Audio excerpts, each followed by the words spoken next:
నిర్ణయం తీసుకోవడం జరుగుద్ది. ఇందాక సోదరిమైన అన్నట్లు జిల్లాలేవో మారుస్తామనో జిల్లాలేవో తీసేస్తున్నామనో ఏదైతే ఒక గ్లోబల్ ప్రచారం బయట జరుగుతుందో నిన్న ఆ పెద్దల సభలో జరిగిన దాంట్లో కూడా చాలా స్పష్టంగా చెప్పాను. మళ్ళీ ఈ సభలో కూడా గౌరవ సభ్యులందరికీ ఏం చెప్పదలుచుకున్నది, ప్రభుత్వ పక్షాన ఏ జిల్లాని ఈ ప్రభుత్వం తీసేయాలని కానీ కొత్తగా ఏదో ఒక జిల్లా ఇవ్వాలని కానీ ఈ ప్రభుత్వానికి లేదు. ఉన్న జిల్లాలు ఏ ఒక్క జిల్లాని కూడా ఈ ప్రభుత్వం తీసేసే ఆలోచన లేదు.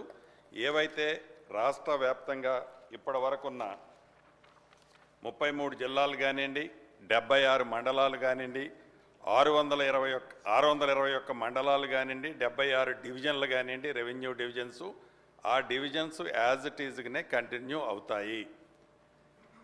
ఏ ఒక్కళ్ళు రాష్ట్రంలో ఉండే ప్రజలు కానీ ప్రజాప్రతినిధులు కానీ ఈ డివిజన్ తీసేస్తున్నామనో ఆ మండలం తీసేస్తున్నామనో ఈ జిల్లా మారుస్తున్నామనో ఏదైతే అపోహలు ఉన్నాయో ఆ అపోహలకి ఫుల్ స్టాప్ పెట్టాలని ఈ శాసనసభలో నుంచి యావత్ తెలంగాణ ప్రజలకి అదే రకంగా ప్రజాప్రతినిధులకి రాష్ట్ర ప్రభుత్వం తరఫున చెప్తున్నాను అధ్యక్ష.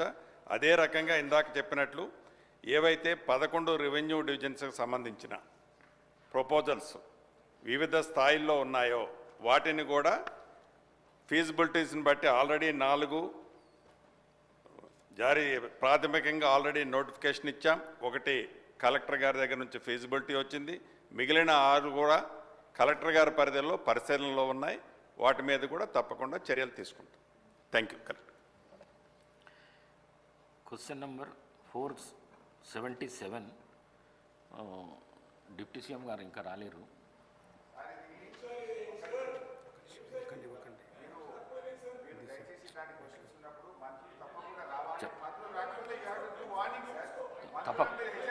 తప్పకుండా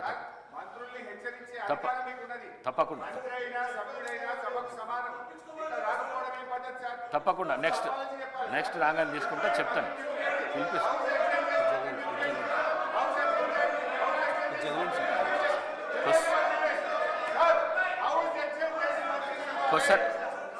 క్వశ్చన్ నంబర్ 588 చెన్నూరులో ఆర్టీసీ బస్ డిపో రవాణా శాఖ మంత్రి గారు, గౌరవ రవాణా శాఖ మంత్రి గారు తీసుకుంటారు.